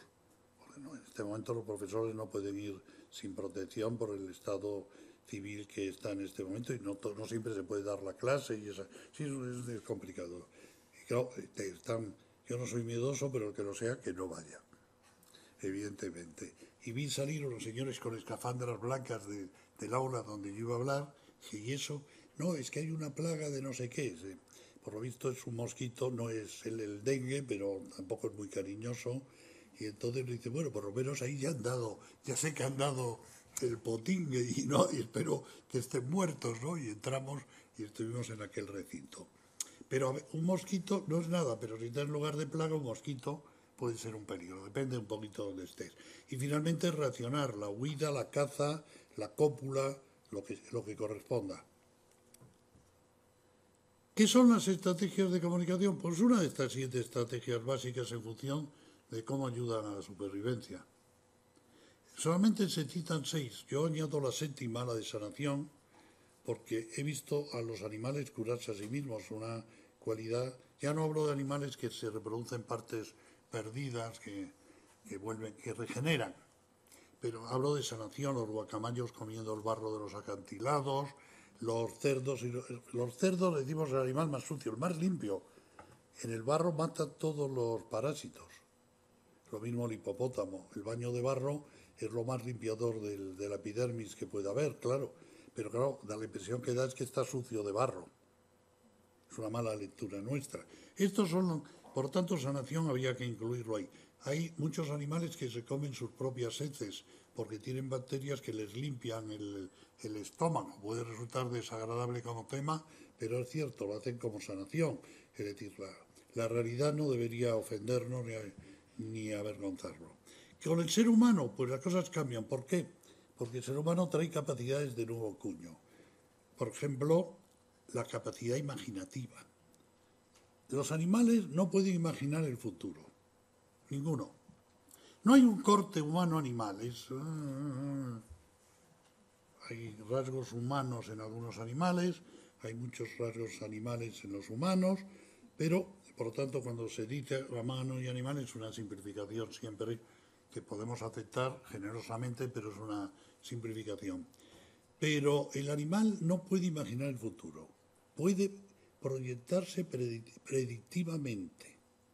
El mejor experto en este tema es un colombiano que es profesor en la Universidad, Roberto Llanes, o Llana, o algo así, se me ha ido el nombre. En la Universidad de Nueva York está en este momento, y es el mejor experto en la materia, en cómo funciona el cerebro aplicado a la... Rodolfo Ginás. Lo tengo la foto de él por ahí, pero se me iba el nombre, sí. Roberto Ginás, sí. Y la mente de todo ser vivo es proyectiva. Entonces, el animal puede decir, el macho dominante es un año más viejo, yo soy un año más fuerte, luego este año le puedo ganar. Ese cálculo lo puedo hacer, pero no puede imaginarse un mundo nuevo con emergencias, que es lo que nos dice Lacan. No olvidéis que el fenómeno más importante de la complejidad es la emergencia. La emergencia es que cuando un sistema no da respuestas satisfactorias al problema que tiene planteado, se hunde y nace otro sistema que da respuestas a lo de antes y a eso. Tenemos la imagen del ángel caído, yo lo siento, pero es la ameba crecida, la realidad de la biología. Venimos de menos a más, no de más a menos. Toda la escala biológica es una progresivamente ascendente. Por lo tanto, el animal no es capaz de imaginarse esas emergencias.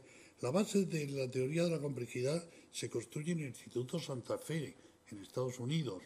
Son matemáticos, son científicos muy duros, informáticos incluidos.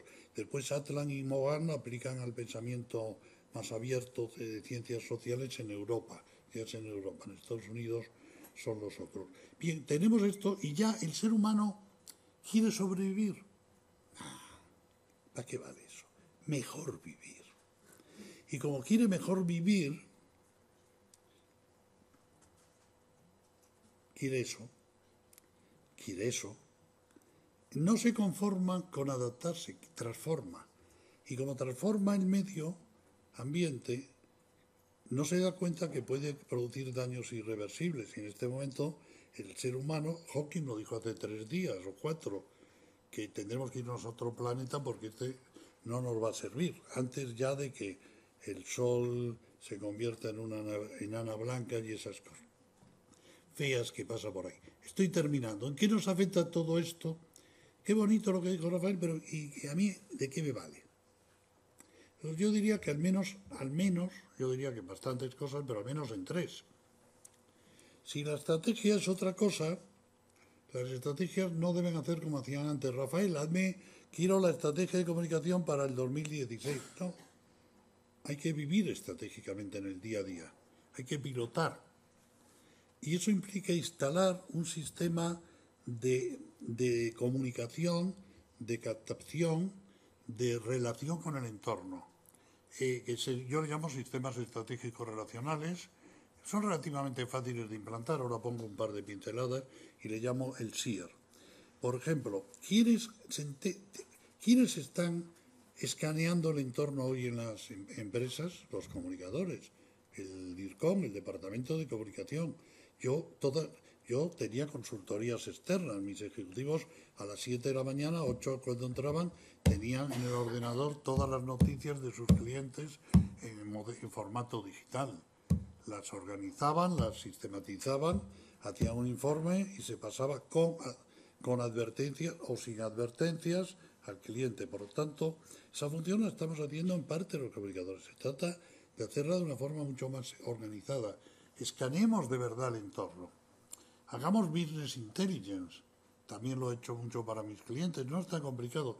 Yo normalmente busco en cada país donde pueda haber alguna novedad que le pueda afectar a mi cliente, porque sea un mercado emergente, un competidor o lo que sea. Generalmente busco un experto en la tecnología. Si es biología, pues un biólogo y un periodista que normalmente entiende lo que está ocurriendo en la sociedad. Periodistas de temas, bueno, los que suelen ser corresponsales ya están en eso, más sociales. Con 2 personas cruzo los dos informes y tengo un informe de ese lugar mensual y el aviso de cuando hay una emergencia, tocar el botón rojo, evidentemente. Por lo tanto, se puede montar con relativa facilidad. En mis seminarios explico cómo sería el montaje que yo haría, etcétera, para estas organizaciones. Y eso nos afecta a los investigadores porque ya no tenemos que investigar una cosa, tenemos que investigar dos. Si el sistema que tiene la organización le funciona, tenemos que decirle a esa organización, usted no está escaneando su entorno, señor presidente. Usted no se está enterando. Usted está vendiendo bolsas de plástico al Corte Inglés y ya hay 18 países que han prohibido las bolsas de plástico. ¿Qué le va a vender el año pasado cuando no quiera bolsas de plástico el Corte Inglés? Hay que anticiparse para autocanalizarse y llevar una opción uno mismo y no el competidor. Sí, el mundo de hoy obliga a ser sensibles. Ya lo habían prohibido en Oriente, Nueva Orleans lo prohíbe, y aquí nadie se mueve, nadie mueve ficha. Verificar si las respuestas y las rutas, es decir, lo que haríamos siempre, ver si esa estrategia de comunicación funciona o no funciona. Aquí habría un doble tarea que realizar en este momento, entiendo, si se asume este planteamiento. La segunda es que la función principal de la estrategia no es el conflicto. No se trata de ver si yo le gano a fulanito o a mecanito. Yo le puedo estar ganando a todos y estar perdiendo. Kodak. Kodak era el líder del papel, de foto impresa y del sistema de cámara convencional. Puedes tener el 90% de ese mercado. ¿Y qué? ¿Dónde está ese mercado? Si estamos todos en lo digital. ¿Quién imprime? Tú en tu casa con una impresora. Es decir, puedes tener un market share creciente y estar perdiendo todo tu rentabilidad y todo tu negocio. Por tanto, hay que entender que lo importante es la coordinación. ¿Cómo me coordino con mis públicos, con mis clientes, con mi sociedad? ¿Cómo me hago querer? Ayer salía la conversación de...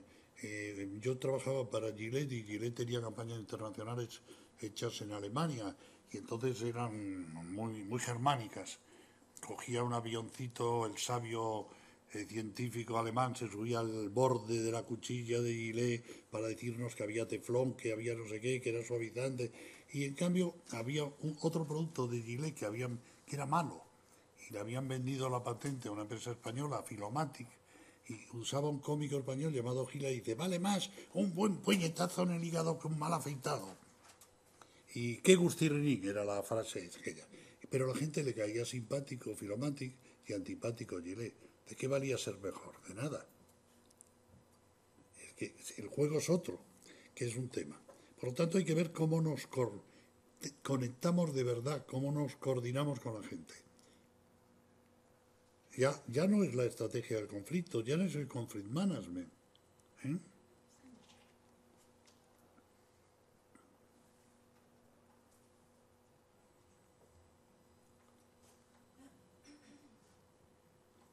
Bien, y aquí cierro con esto. El otro tema muy importante, ¿qué realmente estamos investigando? ¿Lo que ocurre, lo real o lo irreal? ¿Qué parte de lo irreal es real? ¿Qué parte de lo real es irreal? No son juegos de palabras. Podemos citar, el mapa no es el territorio, eso dijo Korczynski. ¿Y qué pintó Magritte? Ce n'est pas une pipe, esto no es una pipa, es lo mismo, solo que uno lo dice en un cuadro y otro, el representante, el signo no es lo representado. ¿Y qué escribe Baudrillard? Baudrillard coge a Borges y lo parafrasea y escribe un cuento en que el mapa sustituye a la carretera. Lo que existe es el mapa, ya no existe lo real, existe el mapa. Y lo van a entender con algunos chistes y algunas bromas que les voy a poner. Pero antes alguna cita. ¿Quién es Hiroyuki Tami? Pues nada menos que el padre que introduce los intangibles, los invisible assets, en el management con Roel. Estamos en este mundo. Y aquí lo tenemos. Aquí tenemos 6 personajes que ven un mismo hecho real. Células madre. A mí el de la silla me recuerda al pobre Superman que patrocinó un programa precisamente de biológico de células madre porque Bush lo había prohibido en Estados Unidos y él, en contra de la política de Bush, porque ahora quería ver si le encontraban también su curación. Pongan lo que quieran aquí. Pongamos Relay, ¿por qué no? Cada uno lo verá de una manera distinta. Para unos bien, para otros mal, para otros mejor, para otros peor. ¿De qué realidad hablamos? Fíjense ustedes qué maravilla. Mirando para el infrasistema, no ve el suprasistema. Este era Kodak que hablaba antes. Digo Kodak porque para acabar de contar la historia, Kodak no reaccionó. Fue un accionista minoritario que hizo consorcio de acciones por anuncios en el periódico el que llegó a tener una suma de acciones y llevarla a la junta de accionistas y obligar a Kodak a entrar en el negocio digital, si no, no entraban. Bueno, y este es el que más me gusta. ¿Cuántos de los que están ahí ven ahí un par de tetas? ¿Cuántos ven un libro? No es un test de tendencia sexual, por lo tanto, si los hombres han visto libros, no se preocupe. Si las chicas han visto tetas, tampoco se preocupe. Me preocupé yo porque hice un seminario con esto y había una señora que solo veía tetas. Y entonces, yo no veo el libro, yo no veo... Dice, cállate, por favor, y tal, que no veo el libro y tal. Bueno, pues bueno, y las chicas explicándole dónde estaba el libro, porque yo ya no me atrevía. Era la señora más mayor, además de... se suponía que más sensata también, pero no estaba claro aquello en aquel seminario. Esto es la perfecta... No es la polinesia, es la polisemia. Yo pienso que esto es muy importante. Somos animales polisémicos y este es un elemento tremendo de nuestra naturaleza. No tenemos lengua exacta. Fíjense ustedes que hay un hombre que no supo ver muy bien y era lingüista, pero casi nadie comenta que era lingüista. Se llamaba George Orwell. ¿Cuántos de los que están aquí, eso sí, que levanten la mano, leyeron 1984? Algunos, por lo menos. Bien. Como saben, 1984 se llama así porque es cambiando los dígitos. Lo escribe en el 48 y pone el futuro en el 84. Él había estado en Pakistán y en la India con su padre, que estaba destinado allí en el ejército inglés, en una de las unidades militares inglesas en la India. Y en 1984, si ustedes lo recuerdan, yo lo leí haciendo prácticas para mejorar mi mal inglés. En inglés se llamaba The Old Speak. Se ha traducido como la neolingua. ¿Lo recuerdan? El estado es el perfecto estado, valga la frase, totalitario. El perfecto estado totalitario. Que la polisemia le molesta. Y sustituye el inglés de Sierpes, que es polisémico, por un inglés monosémico. Cada palabra solo podía tener, que es la neolingua. ¿Por qué? Porque el control el input, controla el output, es como un programa de ordenador. La polisemia permite connotaciones, asociaciones, caos, y eso nos permite innovar. Un gato vive una vida de gato. Un ser humano vive la vida de Pepe, Luis, de Maribel o Peluquita. Pero vive la vida de la persona porque traza sus propias elecciones. Y lo hace porque tiene la mente libre, polisémica, busca asociaciones libres. Si perdemos la polisemia, hemos perdido nuestra naturaleza humana. Por eso el lenguaje es muy importante en ese sentido. Y la conclusión es muy simple. No investiguen la realidad. Investiguen el juego de percepciones que es la realidad. Ese es mi ruego para los investigadores. Y no es poco, el reto. ¿Cuál es el juego de percepciones que es la realidad? Bien. Y ya acabó. La estrategia se desplaza a la comunicación a la estrategia. Y ya no se trata de hacer estrategias de comunicación, que era mi negocio. Muy listo no debo ser, porque me estoy cargando todos mis negocios, si se fija. Lo que se trata es hacer estrategia desde la matriz que nos da la comunicación. Y ustedes investigar la realidad desde la comunicación. Muchas gracias.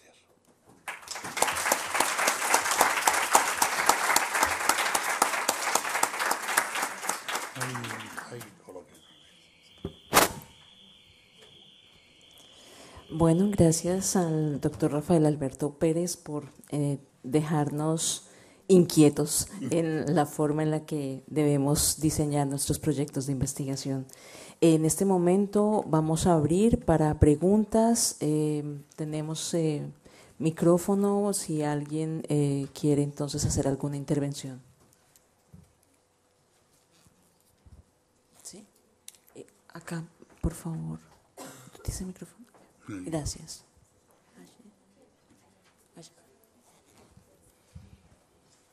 Hola. Hola. No, todavía no. Ahora. Ahora sí. ¿Sí? Bueno, no sé, una pregunta, una reflexión.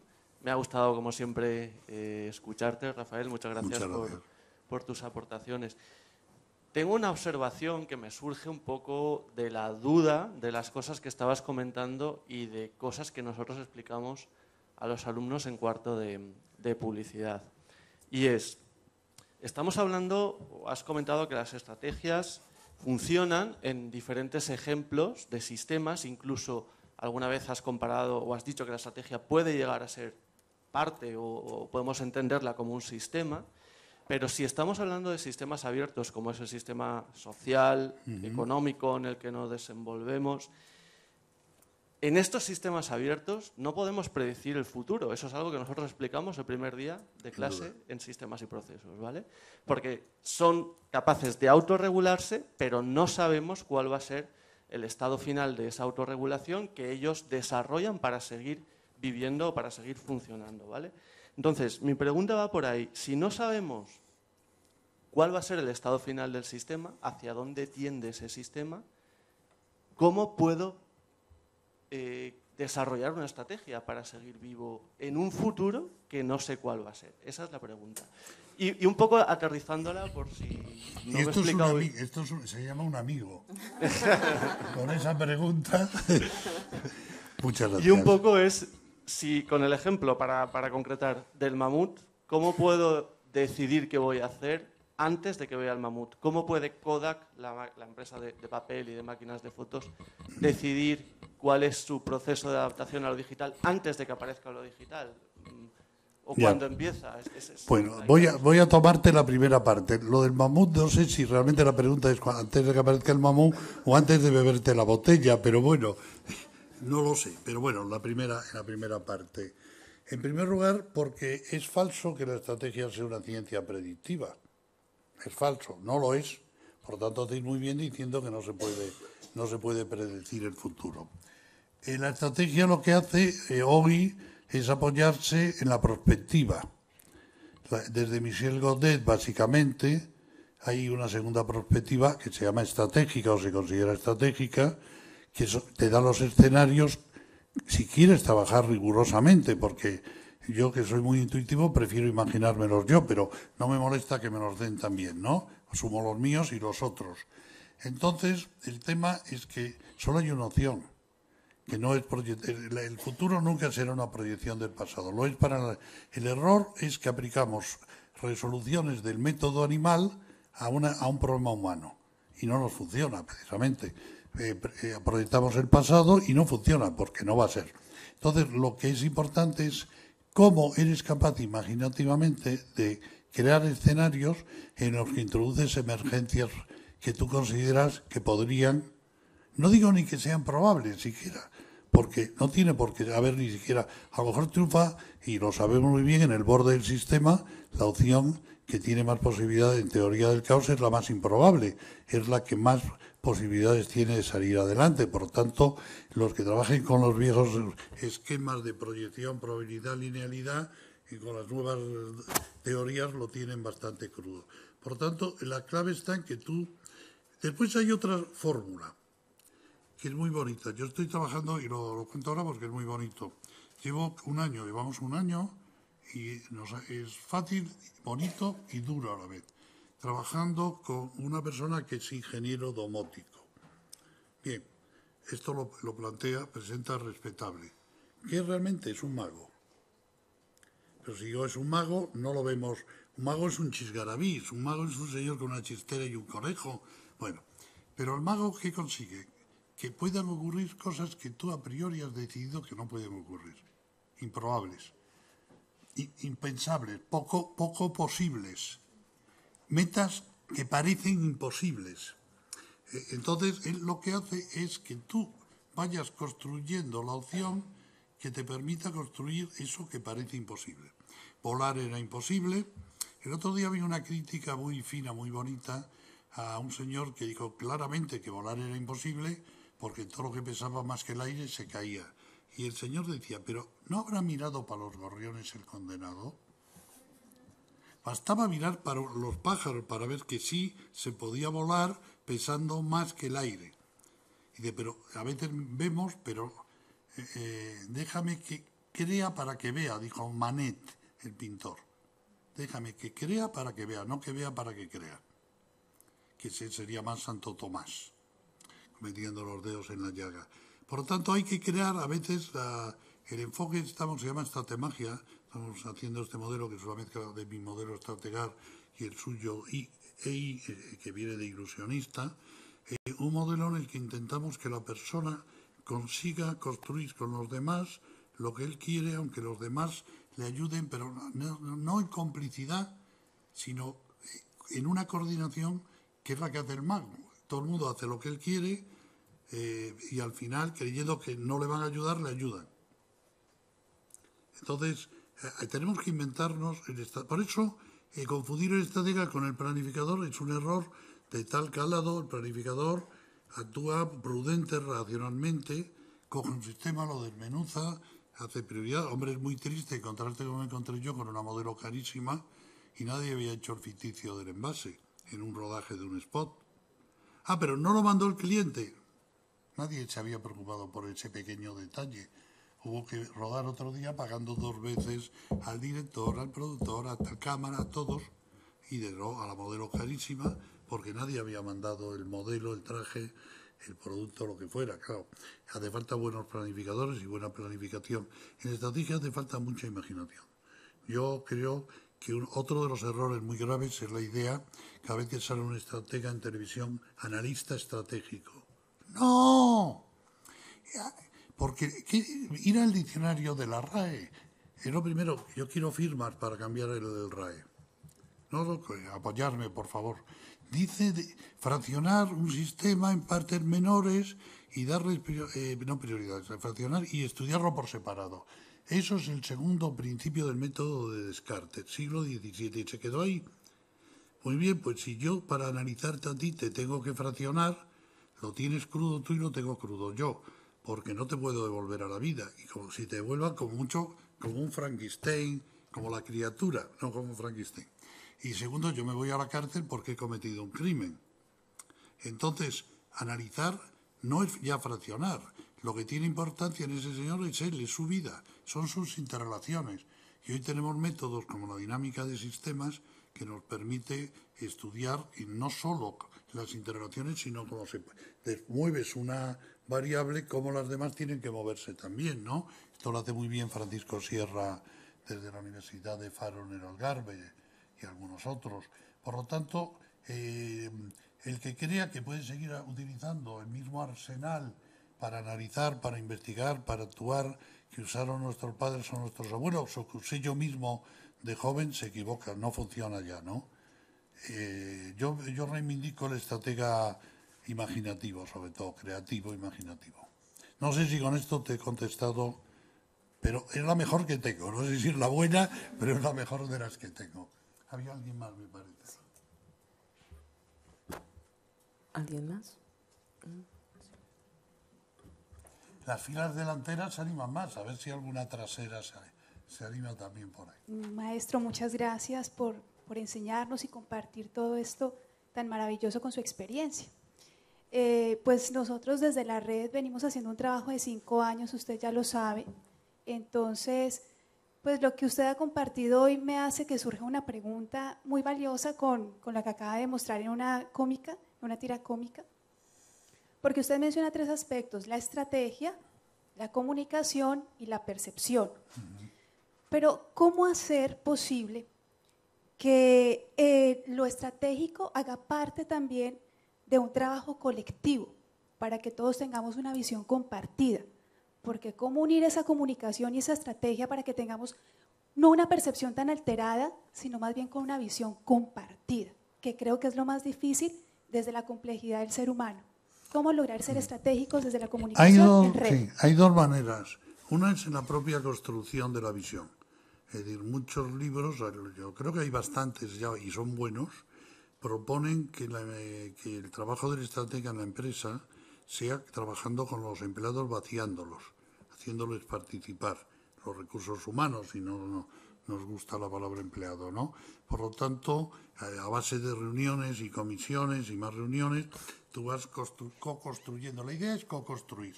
Entonces, o co-construyes en el origen o construyes de otra manera, que es que lo que tú ya has construido lo compartes con otro que a su vez le añade, le matiza, es decir, se va a modificar en ese diálogo. Unos verán tetas y otros verán libros. Por lo tanto, alguno verá el libro teta o un mix ahí, un cruce raro que pueda ver esa persona, ¿no? Pero claro, después la respuesta sencilla sería difundiendo las conclusiones estratégicas a las que has llegado. Porque claro, la comunicación es el sistema para compartir, evidentemente. Pero a lo mejor más rico que compartir es co-construir, darle el juguete. Por ejemplo, lo que consiguen muchas veces las radios comunitarias no tienen que crear doctrina, es decir, todo este enfoque de Gumucio Dagrón que hablamos antes y Luis Ramiro Beltrán, en el fondo es poner un tema. En África ayudó más a prevenir el SIDA, fue una serie de televisión sencillamente porque había alguien con SIDA. Puso el tema que era tabú en la televisión, pero no dio lecciones de cómo había que prevenir el SIDA, ni que si los preservativos eran buenos o lo que fuera. No, ni que de dónde venía, ni dejaba venir. Sencillamente lo puso en tema, lo puso en agenda, el tema. Consiguió que la gente hablara de eso. Tal vez a lo mejor depende de eso, pero también depende mucho en qué entorno estamos hablando, si es urbano, si es un entorno muy rural o incluso tribal, como puede ocurrir en muchos lugares de Latinoamérica, ¿no? Donde muchas veces, claro, el querer ayudar puede producir rechazo, porque ¿quién es este? Algo querrá de mí. Hay un chiste de gallegos que siempre me encantó, yo soy gallego, que es una pareja que va, entonces cuando yo era joven había vagones de tercera que eran de madera, eran horrorosos, ¿no? Realmente, pero ahora lo que cogíamos los estudiantes y todo eso, es una pareja, llega la hora de comer y sacan el bocadillo de tortilla. Señor, ¿quiere una tortilla? Ay, señorita, muchas gracias, no, y tal. No. Y quiere un poquito de vino. Ay, señorita, no, muchas gracias. Bueno, ellos comen al final y sacan los cigarrillos, se abre y se ponen a fumar, le ofrecen un cigarrillo y dice el gallego, ya decía eu, ya lo decía yo. Es decir, algo me iban a pedir a cambio. Le piden fuego para el cigarrillo. Ya lo decía yo. Bueno, quiero decir, en el aspecto tribal te puedes encontrar mucho temor al foráneo. Entonces, bueno, quiero decir, dependerá mucho en cómo el contexto en que eso se produzca. No creo que haya recetas generales. Pero en la medida que tú dejas que los demás jueguen con ese, no lo impongas. Es decir, el problema es el despotismo ilustrado. Yo sé lo que es bueno para ti, tómalo. En el momento que tú dejes que los demás coparticipen en la propia dinámica, lo harán más suyo. Y si pueden retocarlo y remoldearlo y sobarlo, mejor. Sería la idea. ¿Alguna otra pregunta? Bien. Pues que calle para, sí. Pues entonces les agradecemos por su asistencia y nos encontramos mañana a las 9 de la mañana en la apertura de las mesas en las aulas del edificio de Ciencias Sociales.